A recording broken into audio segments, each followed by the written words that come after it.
Hello friends, welcome to పరి learning studio. ఈ వీడియోలో మనం ఇండియన్ హిస్టరీలోని గుప్త సామ్రాజ్యం గురించి అన్ని పోటీ పరీక్షలకు ఉపయోగపడే ముఖ్యమైన అంశాలను తెలుసుకుందాం. ఈ గుప్త సామ్రాజ్యము భారతదేశంలోని ఒక హిందూ సామ్రాజ్యం. గుప్తవంశ రాజులచే సుమారు క్రీస్తు శకం 280 నుంచి 550 వరకు పాలించబడింది. ఈ సామ్రాజ్యం ఉత్తర భారతదేశంలో గుజరాత్, రాజస్థాన్లోని కొంత భాగం, పశ్చిమ భారతదేశంలో బంగ్లాదేశ్ ప్రాంతాలకు విస్తరించింది.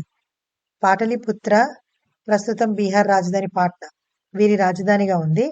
శాంతి, అభివృద్ధి ధ్యేయంగా సాగిన వీరి పరిపాలన శాస్త్రీయ కళారంగంలో విస్తృత అభివృద్ధిని సాధించింది. చరిత్రకారులు గుప్తుల కాలాన్ని హాను సామ్రాజ్యం, టాంగు సామ్రాజ్యం, రోమన్ సామ్రాజ్యాలతో సమానంగా పోలుస్తారు. గుప్తుల కాలాన్ని భారతదేశపు స్వర్ణయుగం అని పిలుస్తారు. ఈ కాలంలో భారతదేశపు శాస్త్ర పరిజ్ఞానం, గణితం, ఖగోళ శాస్త్రం, తత్వశాస్త్రం బాగా ప్రాచుర్యం పొందాయి. గుప్త సామ్రాజ్యము 3వ శతాబ్దం మధ్య నుండి 543 చివరి వరకు ఉన్న ఒక పురాతన భారతీయ సామ్రాజ్యం. సుమారు 319 నుండి 543 వరకు ఇది శిఖరాగ్ర స్థాయిలో ఉంది. ఇది భారతదేశ ఉపఖండంలో ఎక్కువ భాగాన్ని పాలించింది. ఈ కాలాన్ని భారతదేశ స్వర్ణయుగంగా కొందరు చరిత్రకారులు భావిస్తారు. ఈ పాలన రాజవంశం శ్రీ గుప్తరాజు స్థాపించాడు. ఈ రాజవంశం అత్యంత ముఖ్యమైన పాలకులు మొదటి చంద్రగుప్తుడు, సముద్రగుప్తుడు, రెండవ చంద్రగుప్త, ఇతన్నే విక్రమాదిత్య అంటారు. సో క్రీస్తు శకం 5వ శతాబ్దపు సాంస్కృతిక కవి కాళిదాసు భారతదేశంలో వెలుపల 21 రాజ్యాలను స్వాధీనం చేసుకున్నారని గుప్తుల ఘనతను వర్ణించాడు. వీటిలో పరాసిక రాజ్యాలు, హునాలు, కంబోజాలు, పశ్చిమ తూర్పు ఆక్సెస్ లోయలలో ఉన్న గిరిజనులు, కిన్నారాలు, కిరాతులు, ఇతర రాజ్యాలు ఉన్నాయి. సముద్రగుప్తుడు, రెండవ చంద్రగుప్తుడు, మొదటి కుమారగుప్తుడు పాలనలో జరిగిన గొప్ప సాంస్కృతిక పరిణామాలు ఈ కాలంలోని గొప్ప అంశాలుగా ఉన్నాయి. ఈ కాలంలో మహాభారతం, రామాయణం వంటి అనేక సాహిత్య వనరులు కానైనైజ్ చేయబడ్డాయి. గుప్తకాలం కాళిదాసు వంటి గొప్ప కవులను ఉత్పత్తి చేసింది. ఆర్యభట్ట, వరాహి మిహిర, వత్సాయన వంటి పండితులు అనేక విద్యా రంగాలలో గొప్ప పురోగతి సాధించింది. గుప్త కాలంలో సైన్స్, రాజకీయ పరిపాలన కొత్త శిఖరాలకు చేరుకున్నాయి. ఈ కాలంలో వాస్తుశిల్పం, శిల్పం, చిత్రలేఖనం విజయాలకు దారితీసింది. ఇది రూపం, అభిరుచి, ప్రమాణాలను నిర్దేశిస్తుంది. ఇది భారతదేశంలోనే కాకుండా దేశ సరిహద్దులను దాటి కళా ప్రశంసలను అందుకుంది. బలమైన వాణిజ్య సంబంధాలు కూడా ఈ ప్రాంతాన్ని ఒక ముఖ్యమైన సాంస్కృతిక కేంద్రంగా మార్చాయి. బర్మా, శ్రీలంక, ఆగ్నేషియాలలోని సమీర రాజ్యాలు ప్రాంతాలను ప్రభావితం చేసే ఒక వాణిజ్య స్థావరంగా ఈ ప్రాంతాన్ని స్థాపించాయి. పురాణాలు, వివిధ విషయాల మీద అంతకుముందు సుదీర్ఘమైన కవితలు కూడా ఈ కాలంలో వ్రాతపూర్వక గ్రంథాల రచన రూపంలో ఉన్నాయని భావిస్తున్నారు. సామ్రాజ్యం చివరి భూభాగం కోల్పోవడం, వారి స్వంత భూస్వామ్య అధిపతుల అధికారం, అలాగే మధ్య ఆసియా నుండి హూనా ప్రజలు కిడార్టు అల్కాను దాడి చేయడం వంటి అనేక కారణాలతో పతనమయ్యింది. సో 6వ శతాబ్దంలో గుప్త సామ్రాజ్య పతనం తర్వాత భారతదేశం మళ్ళీ అనేక ప్రాంతీయ రాజ్యాలుగా పాలించబడింది. అసలు ఈ గుప్త సామ్రాజ్యం ఆవిర్భావం ఎలా జరిగింది? గుప్తుల మాతృభూమి అనిశ్చితంగా ఉంది. ఒక సిద్ధాంతం ప్రకారం అవి ప్రస్తుత తూర్పు, ఉత్తర ప్రదేశులలో ఉద్భవించారని భావిస్తున్నారు. ఇక్కడ ప్రారంభ గుప్తరాజుల శాసనాలు, నాణాలు కనుగొనబడ్డాయి. పురాణాల ఆధారంగా ప్రారంభ గుప్తరాజుల భూభాగంలో ప్రయాగ, సాకేత, గంగ పరివాహక ప్రాంతాల్లోని ఇతర ప్రాంతాలు ఉన్నాయి. 7వ శతాబ్దపు చైనా బౌద్ధ సన్యాసి ఇజుంగు వృత్తాంతం ఆధారంగా ప్రస్తుత బెంగాలు ప్రాంతంలో గుప్తుల మాతృభూమిని మరొక ప్రముఖ సిద్ధాంతం గుర్తించింది. ఇజింగు ప్రకారం రాజు చేలికి రాజవంశ స్థాపకుడు శ్రీ గుప్తతో గుర్తించబడింది. మిలికియా, సీకియా, పోనో సమీపంలో చైనా యాత్రికుల కోసం ఒక ఆలయాన్ని నిర్మించారు. స్పష్టంగా మృగ శిఖ లిప్యాంతరీకరణ వన ఈ ఆలయం నలందాకు తూర్పున 40 యోజనాలకు పైగా ఉందని ఇజుంగు పేర్కొంది. అంటే ఇది ఆధునిక బెంగాల్ ప్రాంతంలో ఎక్కడో ఉన్నట్లు అర్థం. మరొక ప్రాతిపదికన ఏమిటంటే ప్రారంభ గుప్తరాజ్యం పశ్చిమాన ప్రయాగ నుండి తూర్పున ఉత్తర బెంగాల్ వరకు విస్తరించింది. గుప్త రికార్డులు రాజవంశ వర్ణం, సామాజిక తరగతి గురించి ప్రస్తావించలేదు. కొంతమంది చరిత్రకారులు ఏఎస్ ఆల్టేకర్ వారు వైశ్య మూలానికి చెందిన వారని సిద్ధాంతీకరించారు. ఎందుకంటే కొన్ని ప్రాచీన భారతీయ గ్రంథాలు వైశ్య వర్ణ సభ్యులకు గుప్త అనే పేరును సూచించాయి. చరిత్రకారుడు ఆర్ఎస్ శర్మ అభిప్రాయం ఆధారంగా సాంప్రదాయకంగా వాణిజ్యంతో సంబంధమున్న వైశ్యులు మునుపటి పాలకులచే అణచివేత పన్నును ప్రతిఘటించిన తర్వాత పాలకులుగా మారవచ్చు. వైశ్య మూల సిద్ధాంత విమర్శకులు గుప్త కాలానికి ముందు గుప్త కాలంలో గుప్త ప్రయత్నం అనే వైశ్యేతరుల పేర్లను ఉందని పేర్కొన్నారు. గుప్త అనే రాజవంశం పేరు కేవలం పేరు నుండి ఉద్భవించిందని అభిప్రాయపడ్డారు. కుటుంబం మొదటి రాజు గుప్తా, ఎస్ఆర్ వంటి కొందరు పండితులు గోయలు గుప్తులు బ్రాహ్మణులు అని సిద్ధాంతీకరించండి, ఎందుకంటే వారికి బ్రాహ్మణులతో పెళ్లి సంబంధాలు ఉన్నాయి అని సిద్ధాంతీకరించాడు. కానీ ఇతరులు ఈ సాక్ష్యాలను అసంకల్పితంగా తిరస్కరించారు. గుప్త యువరాణి ప్రభావతి గుప్తా పూణే, రిధాపూర్ శాసనాల ఆధారంగా కొంతమంది పండితులు ఆమె పితృగోత్ర వంశం పేరు ధరణం అని విశ్వసించారు. కానీ ఈ శాసనాల ప్రత్యామ్నాయ పఠనం ధరణం ఆమె తల్లి కుబేరనాగ గోత్రం అని సూచిస్తుంది. గుప్తుల చరిత్ర ప్రకారం ఆరంభ కాలంలో శాసనంలో గుప్తా ఆయన వారసుడు ఘటోత్కచును మహారాజుగా వర్ణించగా, తదుపరి రాజు మొదటి చంద్రగుప్తను మహారాజాది రాజా అని పిలుస్తారు. తరువాతి కాలంలో మహారాజా అనే బిరుదును భూస్వామ్య పాలకులు ఉపయోగించారు. ఇది గుప్త ఘటోత్కచ సామంత రాజులు బహుశా కుషాను సామ్రాజ్యం అనే సూచనలకు దారితీసింది. ఏది ఏమైనప్పటికీ గుప్త పూర్వ, గుప్త అనంతర కాలాలలో మహారాజా అనే బిరుదును ఉపయోగించిన సార్వభౌమాధికారులను అనేక ఉదాహరణలుగా ఉన్నాయి. కాబట్టి ఇది ఖచ్చితంగా చెప్పలేము. గుప్త ఘటోత్కచ తక్కువ హోదాను కలిగి ఉన్నాడని, మొదటి చంద్రగుప్తుడి కన్నా తక్కువ శక్తివంతమైన వారనడంలో సందేహం లేదు. మొదటి చంద్రగుప్తుడు లిచ్చావి యువరాణి కుమారదేవిని వివాహం చేసుకున్నాడు. ఇది అతని రాజకీయ శక్తిని, ఆధిపత్యాన్ని విస్తరించడానికి సహాయపడి ఉండవచ్చు. మహారాజాదిరాజా అనే సామ్రాజ్య బిరుదును స్వీకరించడానికి ఇది వీలు కల్పించింది. రాజవంశం అధికారిక రికార్డుల ఆధారంగా ఆయన తర్వాత ఆయన కుమారుడు చంద్రగుప్తుడు వచ్చాడు. ఏదేమైనా కాచా అనే గుప్త పాలకుడు జారీ చేసిన నాణేల ఆవిష్కరణ ఈ అంశం మీద కొంత చర్చకు దారితీసింది. ఒక సిద్ధాంతం ప్రకారం కాచు సముద్రగుప్తకు మరొక పేరు. మరొక కథనం ఏమిటంటే కాచా సింహాసనం ప్రత్యర్థి హక్కుదారు అని సూచిస్తుంది. సముద్రగుప్తుడు తన తండ్రి తర్వాత క్రీశకం 335 లేదా 350లో క్రీశకం 375 సింహాసనం అధిష్ఠించాడు. అలహాబాద్ స్తూపం శాసనం ఆయన సభికుడు హరిశైన విస్తృతమైన విజయాల గురించి పేర్కొన్నాడు. నాగులతో సహా ఉత్తర ప్రాంతమైన ఆర్యవర్తనలో 8 మంది రాజులను సముద్రగుప్తుడు నిర్మూలించాడని శాసనం పేర్కొంది. ఆయన అటవీ ప్రాంతంలోని రాజులందరినీ లొంగదీసుకున్నాడని ఇది పేర్కొంది. ఇది చాలా వరకు మధ్య భారతదేశంలోనే ఉంది. దక్షిణ ప్రాంతమైన 12 మంది పాలకులను ఓడించినందుకు ఇది అతనికి ఘనత ఇచ్చింది. ఈ రాజులలో చాలా మందిని గుర్తించడం ఆధునిక పండితుల మధ్య చర్చనీయాంశమైంది. కానీ ఈ రాజులు భారతదేశం తూర్పు తీరంలో ఉన్న ప్రాంతాలను పరిపాలించాలని స్పష్టమైంది. సముద్రగుప్తుడు శిఖరాగ్ర స్థాయికి చేరుకున్న సమయంలో దక్షిణాన పల్లవ రాజ్యం వరకు అభివృద్ధి చెందిందని, కంచిలోని పల్లవ ప్రతినిధి అయిన విష్ణుగోపను ఓడించారని శాసనం సూచిస్తుంది.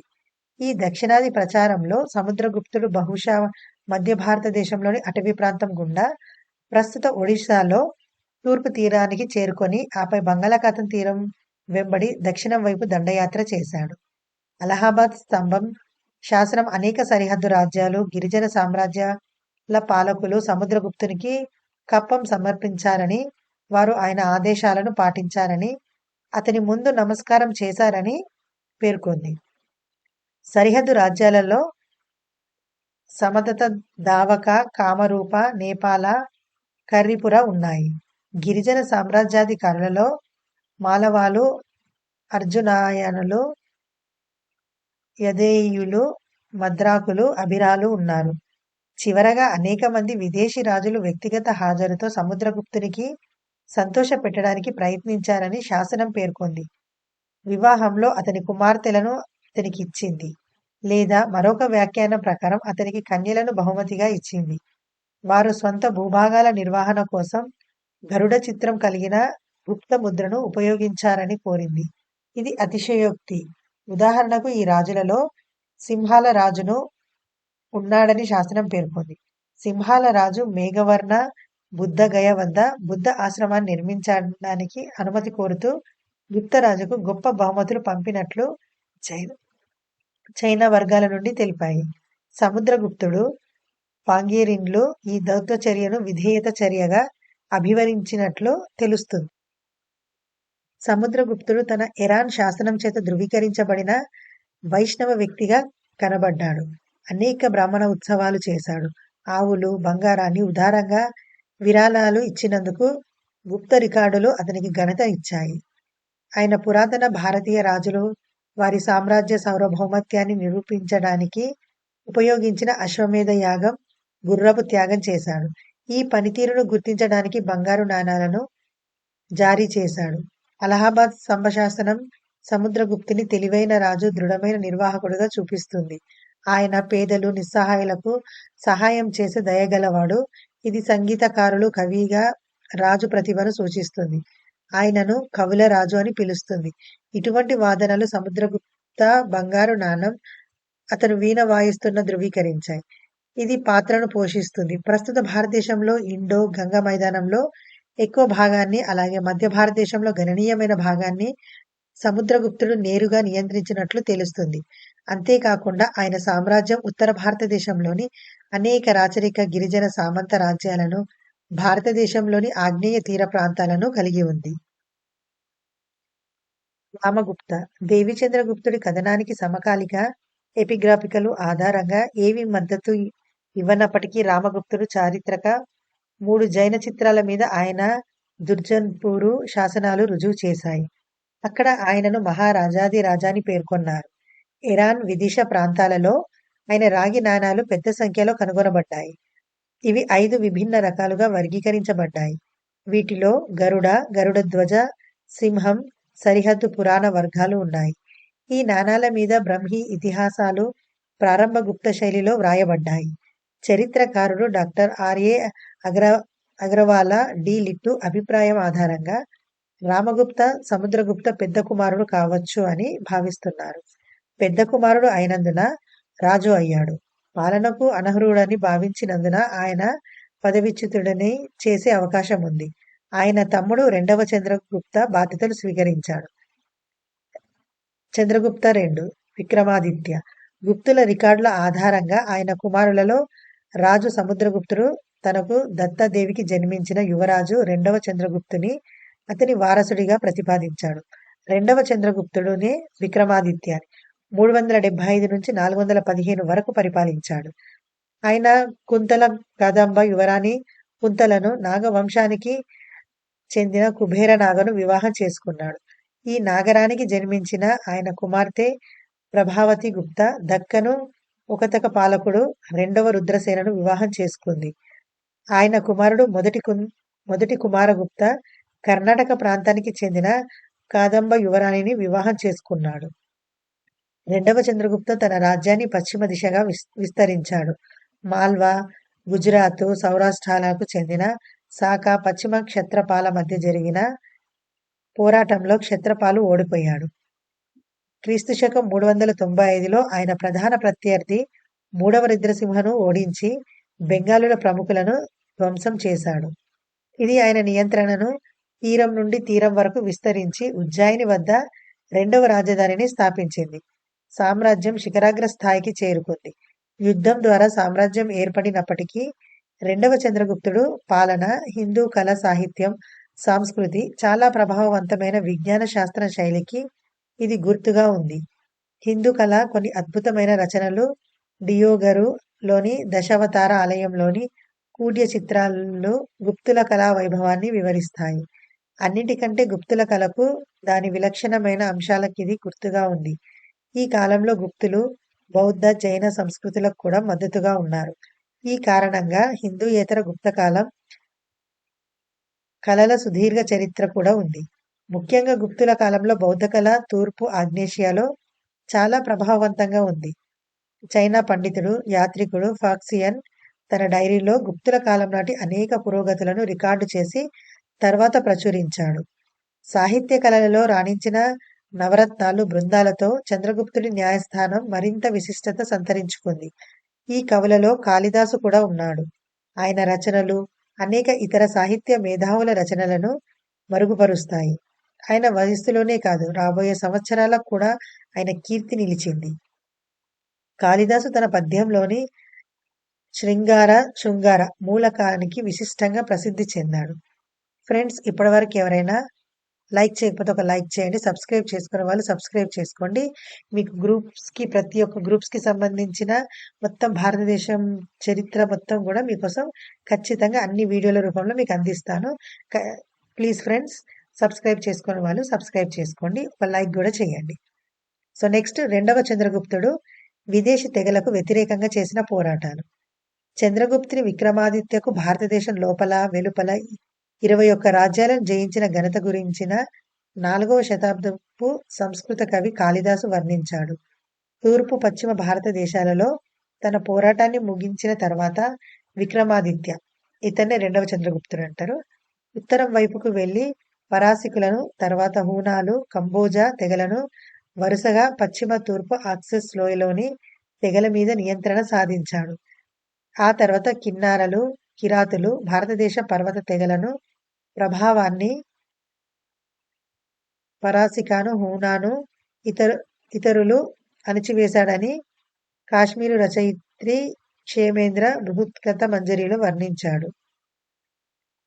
ఫాక్సియన్లు. గుప్త చక్రవర్తి రెండవ చంద్రగుప్తుడి పాలనలో భారతదేశాన్ని సందర్శించిన యాత్రికులలో ఫాక్సియను లేదా ఫాసిస్ మొదలైన వారు ఒకరు.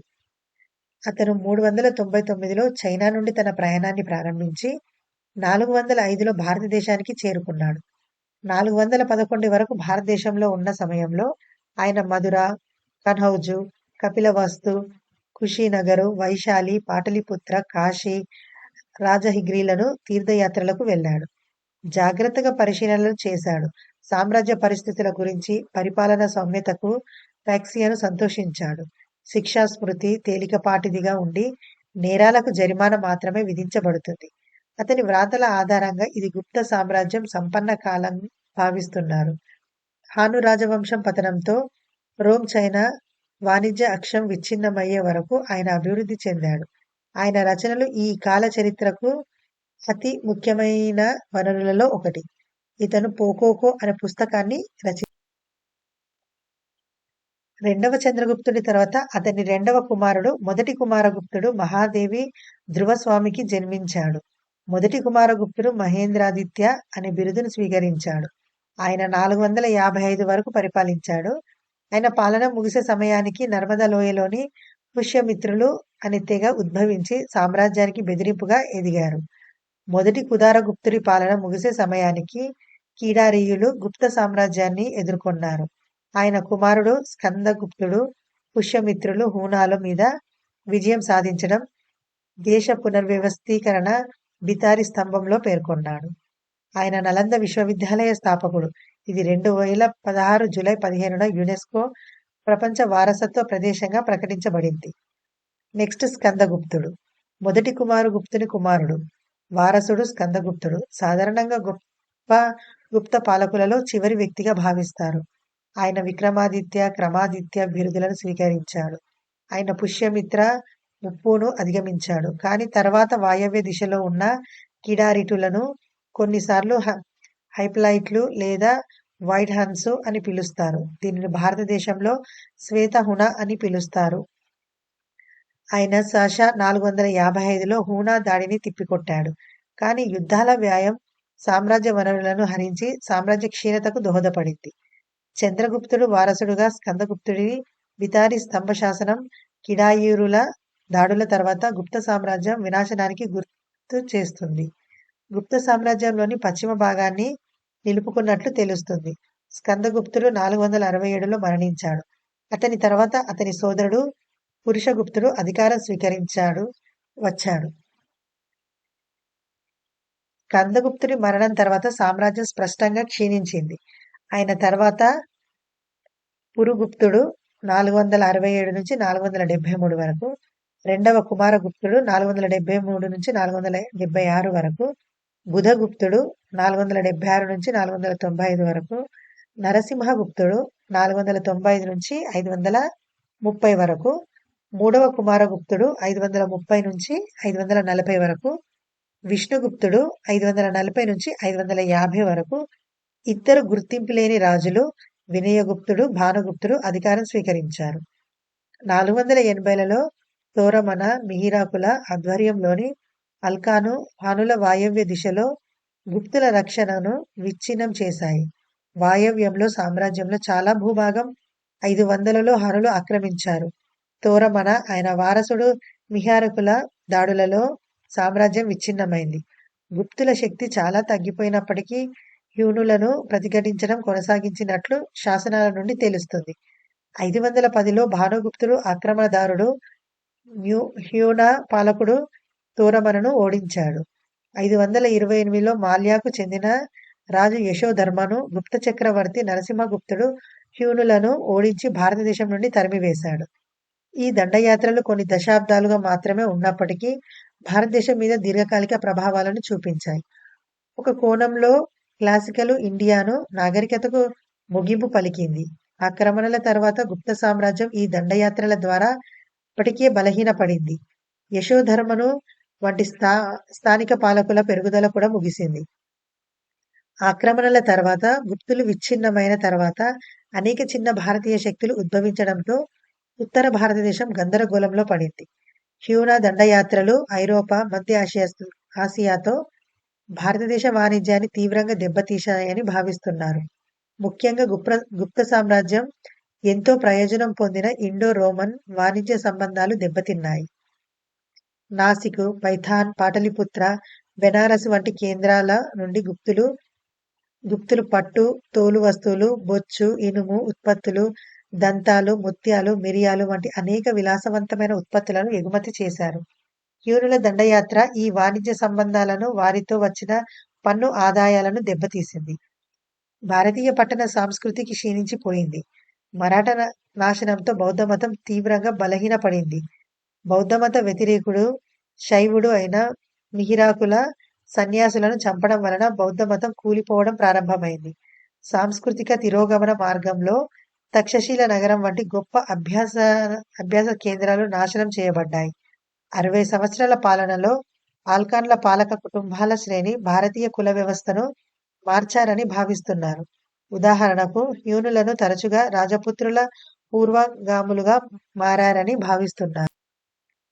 6వ శతాబ్దపు గుప్తుల వారసత్వం పూర్తిగా స్పష్టంగా లభించలేదు కానీ రాజవంశం ప్రధాన శ్రేణి ముగింపుగా గుర్తించబడింది. పాలకుడు రాజు విష్ణుగుప్తుడు 540-550 వరకు పాలించాడు. హ్యూనుల దండయాత్రలు క్షీణతకు దోహదం చేశాయి. ఈ సామ్రాజ్యంలో ఉకతకాలతో పోటీ మాల్వాలలో యశోధర్మను పెరుగుదల సంభవించాయి. విష్ణుగుప్తుడు చివరి గుప్త చక్రవర్తిగా తెలిపే శాసనం దామోదర్పూర్ రాగి పలక శాసనం. దీనిలో ఆయన శాస 542-543 మధ్య కాలంలో కోటివర్ష పశ్చిమ బెంగాల్లోని నిబంగరు ప్రాంతంలో భూమి మంజూరు చేశాడు. ఇది శాసం 532 అలికార పాలకుడు యశోధర్మను ఉత్తర మధ్య భారతదేశంలో ఎక్కువ భాగం ఆక్రమించుకున్నాడు. గుప్త సామ్రాజ్యం పతనానికి కారణం 6వ శతాబ్దం మధ్య ఉత్తరప్రదేశ్, బీహారులలో సంభవించిన వినాశకరమైన వరద అని పురావస్తు శాస్త్రవేత్త శంకరు శర్మ చేసిన 2019 అధ్యయనం తెలిపింది. గుప్తుల కాలంలో సైనిక నిర్వహణ. మౌర్య సామ్రాజ్యానికి భిన్నంగా గుప్త సామ్రాజ్యం భారత యుద్ధ వ్యూహాలలో అనేక సైనిక ఆవిష్కరణలకు ప్రవేశపెట్టారు. భారీ అశ్వికదళ నియంత్రణ, భారీ కత్తి అశ్వికదళాల ఉపయోగం వీటిలో ప్రధానమైనదిగా భావించబడుతుంది. గుప్త సైన్యంలో ప్రధాన భాగంలో భారీ అశ్విక దళాన్ని ఏర్పరచుకుంది. సాంప్రదాయ భారతీయ సైన్యం గజదళం, తేలికపాటి పదాతి దళాల మద్దతుతో పనిచేసింది. గుప్త కాలంలో గుర్రపు ఆర్చర్ల వినియోగం, చక్రవర్తులను గుర్రపు ఆర్చర్లుగా చిత్రీకరించే రెండవ చంద్రగుప్తుడు, మొదటి కుమారగుప్తుడు, ప్రకాశాదిత్య పురుగుప్తుడుగా పేర్కొనబడ్డారు. నాణాలు రుజువులుగా ఉన్నాయి. అది చక్రవర్తుల అశ్విక ఆరాధనను తెలియజేస్తుంది. దురదృష్టవశాత్తు ఇంపీరియల్ గుప్త సైన్యం వ్యూహాత్మక కార్యకలాపాలను వివరించే సమకాలీన మూలాల కొరకు ఉంది. క్లాసికల్ సాంస్కృతిక రచయిత, నాటక రచయిత కాళిదాసు రాసిన సంస్కృత మహాకావ్యం రఘువాన నుండి ఉత్తమమైన సమాచారం లభిస్తుంది. చాలా మంది ఆధునిక విద్యావేత్తలు కాళిదాసు రెండవ చంద్రగుప్త పాలన నుండి స్కందగుప్త పాలన వరకు జీవించాడనే అభిప్రాయాన్ని రఘువానలో అతని కథానాయకుడు రఘు పోరాటాలలో రెండవ చంద్రగుప్తుని ప్రతిభా పాఠవాలు ప్రతిబింబించాయని భావిస్తున్నారు. రఘువంశంలోని 4వ అధ్యయనంలో కాళిదాసు రాజు దళాలు శక్తివంతమైన అశ్వక దళ కేంద్రీకృతం పర్షియన్ల శక్తులు తరువాత వాయవ్యకు వ్యతిరేకంగా ఎలా పోరాడతాయో వివరిస్తుంది. ఇక్కడ ఆయన రాజుల సైన్యంలో గుర్రపు ఆర్చర్ల వాడకం గురించి ప్రత్యేకంగా ప్రస్తావించాడు.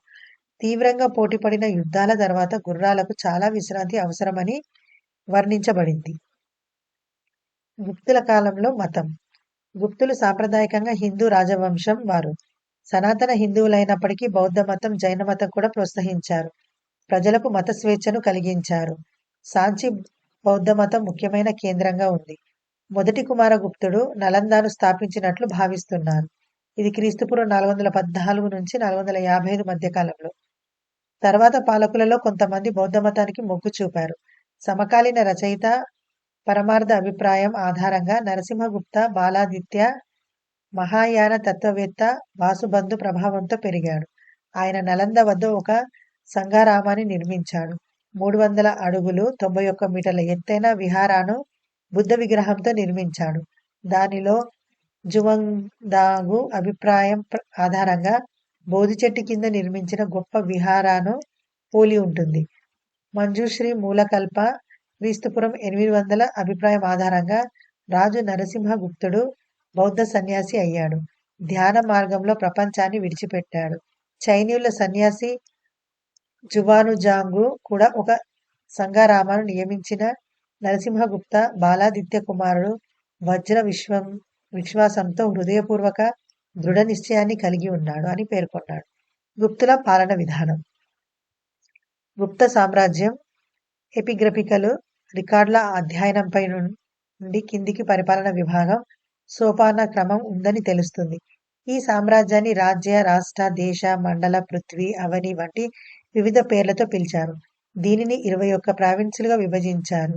వీటిని భుక్తి, ప్రదేశు, భోగ అని పిలుస్తారు. ప్రావిన్సులను విషయాలుగా విభజించి విషాపతుల నియంత్రణలో ఉంచారు. ఒక అధ్యాపతి అధికార ప్రతినిధుల మండలి సహాయంతో విషయాలను నిర్వహించారు. ఇందులో నగర శ్రేష్ఠ, సార్ధవహ, ప్రథమకూలిక, ప్రథమ కాయస్థ అనే 4 ప్రతినిధులు ఉన్నారు. విషయాలో కొంత భాగాన్ని మితి అని పిలుస్తారు. గుప్తుకు బైజంటైన్ సామ్రాజ్యంతో వాణిజ్య సంబంధాలు కూడా ఉన్నాయి. సో ఈ కాలానికి చెందిన పండితులలో వరాహి మిహిర, ఆర్యభట్ట ప్రాధాన్యత వహించారు. ఆర్యభట్ట సున్నా అనే భావనను ప్రారంభించిన మొదటి వ్యక్తి అని విశ్వసిస్తున్నారు. ఆయన భూమి సూర్యుని చుట్టూ కదులుతుందనే సిద్ధాంతాన్ని ప్రతిపాదించాడు. సూర్య చంద్ర గ్రహాలను అధ్యయనం చేశాడు. గొప్ప నాటక రచయిత. శకుంతల వంటి నాటకాలు రాసిన సంస్కృత సాహిత్యంలో ఎత్తైన ప్రదేశంగా గుర్తించిన కాళిదాసు కూడా ఈ కాలానికి చెందినవాడని భావిస్తున్నారు. శస్త్రచికిత్స మీద వినూత్న అధ్యయనాలతో ఆయుర్వేద ఔషధం అని ప్రధాన అంశాల మీద సంస్కృత పునర్వినియోగ గ్రంథమైన సుశ్రిత సంహిత గుప్తుల కాలం నాటిదని భావిస్తున్నారు. ఈ కాలంలో చదరంగ క్రీడ అభివృద్ధి చెందిందని చెబుతారు. ఇక్కడ 6వ శతాబ్దంలో దాని ప్రారంభ రూపాన్ని కాటురాగా అని అంటారు. దీనిని 4 సైనిక విభాగాలు అని అర్థం. పదాతి దళం, అశ్విక దళం, ఏనుగు, రథం ప్రాతినిధ్యం వహిస్తుంది. ఆధునిక బంటు, గుర్రం, బిషపు, రుక్లుంగా వరుసగా అభివృద్ధి చెందుతుంది. వైద్యులు అనేక వైద్య పరికరాలను కూడా కనుగొన్నారు. వారు ఆ సమయంలో శస్త్రచికిత్సలు కూడా చేశారు. ప్రపంచంలో మొట్టమొదటి స్థాన 10వ సంఖ్య వ్యవస్థలు అయిన భారత సంఖ్యలు గుప్తుల కాలం నాటి భారతదేశం నుండి ఉద్భవించాయి. భారతీయ పండితుడు వత్సాయన రాసిన పురాతన గుప్తకాల రచనలు కామసూత్రం సంస్కృత సాహిత్యంలో మానవ లైంగిక ప్రవర్తన మీద ప్రామాణిక రచనగా పరిగణించబడుతుంది.